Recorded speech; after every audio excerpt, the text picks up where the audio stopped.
Welcome back, preschool. Welcome back from outside in our tree planting experiment. I hope you enjoyed that. I hope you could hear it. Like I said, I really wanted to be outside. But as you see, I brought my trees back inside from the very windy day out there. But one of the reasons that it's important to celebrate Arbor Day is because trees really do a lot of great things for us. They help us to have the oxygen that we need to breathe. Because take that big breath in. We took in oxygen. When we take our breath out, that's carbon dioxide. Now, trees need carbon dioxide to survive. And they take it in and they breathe out oxygen. So we make very, very good partners with trees because what we breathe out is what they breathe in. And what we breathe in is what they breathe out. So that's why planting trees is so important. And our final story today also helps us kind of understand the importance of having our trees. And it is called The Little Chestnut Tree Story by Lisa Wheel. And who is Lisa Wheel? You're right, the author. And we know that author writes the story. Author writes the story. Author writes the story. That's why she came first. And now I'm going to open it up to the title page. But do you see, she's the only one on there, which means she's also the illustrator. And we know that illustrators illustrate, illustrators illustrate, illustrators illustrate, which means she made the pictures for the Little Chestnut Tree Story. I want you to notice the bird. Just like in the story, plants can't sit still.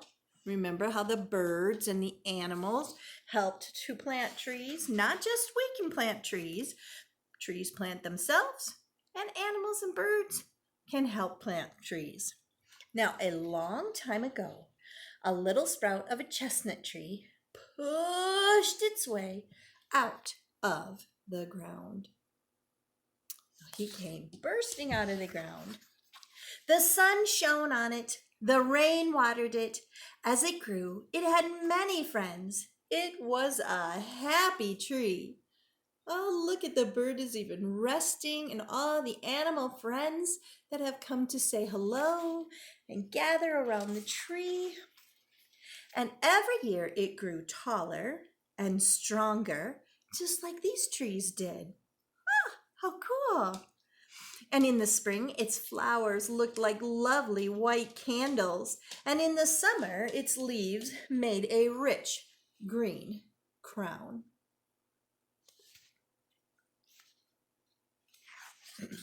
In the fall, the tree grew nice, plump chestnuts. And everyone had roasted chestnuts to eat when winter came. Yes, all year long, the chestnut tree had many friends. Oh, look at that. They're out collecting the chestnuts, having a nice time. In time, people came in horse-drawn carriages to visit the tree. They even want to have picnics under it and have a lovely day. How nice. As more years passed, people built their houses nearby so they could see the beautiful chestnut tree. They loved it so much that they wanted to build their houses nearby. They didn't want to just go on picnics. They wanted to see it all the time. Soon there was a whole village around the handsome tree. People said Chestnut Village is really a fine place to live, and it's only a short ride to the big city. Says, come and live in Chestnut Village, the ideal place to raise your children. What a happy little town. Oh, I like that place. I like Chestnut Village. But the big city got bigger, and it grew closer and closer to the chestnut tree. In the spring, the tree's flowers still looked like white candles, but they did not stay white for long in all the city smoke. But the big city got bigger, and it grew closer and closer to the chestnut tree. In spring, the tree's flowers still looked like white candles, but they did not stay white for long in the city smoke. Whoopsie. Soon, the big, busy city was all around the chestnut tree, and Chestnut Square became a bottleneck. That tree is bad for our traffic, the people said. Bad for the traffic, but isn't their town called Chestnut Village? Isn't the whole reason the town is there is because the tree is there? So the people went to the mayor to complain, and the mayor listened. And he agreed. The chestnut tree was bad for traffic. Oh no, I don't even see any of the beautiful tree left. Oh no. And some weeks later, workmen came with a strong electric saw, and they cut down the beautiful chestnut tree. But some of its seeds dropped to the ground, and a little bird picked up one seed. Now you see, they did chop the tree down. They did take it away, but the seeds, right there, the bird picked up the seed, and it flew. You see it? Still has the seed in his mouth.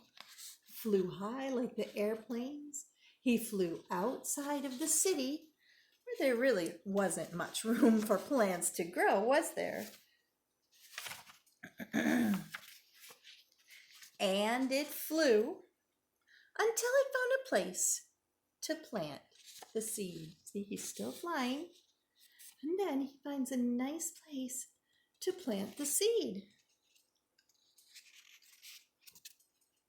Oh, pages. Then a new little sprout of a chestnut tree pushed its way up out of the ground, and now the story is up to you. And all these children are coming out on Arbor Day to say, Happy Arbor Day! We want trees, and we need trees. And when the children leave, the new little chestnut tree has good friends to keep him company. Now, on this Arbor Day, we learned that it's okay to cut down a tree because we need trees. That's a very important part of our lives. Our homes, our books, things are made from the things that trees provide. But can we cut them down without replacing them? No, that's what makes Arbor Day so important. For every tree we cut down, let's try to plant one more in its place. And that way, God's creation will keep refreshing itself. And God uses the rainbow to remind us that He always keeps His promises. But let's keep our promise to help our earth be a great place while we're here. Because it's really just on loan from God, and we need to take care of it. So happy Arbor Day. And how about some alligators? Ready? Here we go. See you later, alligator. See you later, alligator. Bye, bye, butterfly. Bye, bye, butterfly. Give a hug, ladybug. Give a hug, ladybug. Be sweet, parakeet. Be sweet, parakeet. Blow a kiss, jellyfish. Blow a kiss, jellyfish. See you soon, raccoon. See you soon, raccoon. Take care, polar bear. Take care, polar bear. Out the door, dinosaur. Out the door, dinosaur. So long, King Kong. So long, King Kong. So I will see you next week for a brand new letter. I can hardly wait. And always remember that Mrs. Ryan loves you, but God loves you even more. Bye-bye.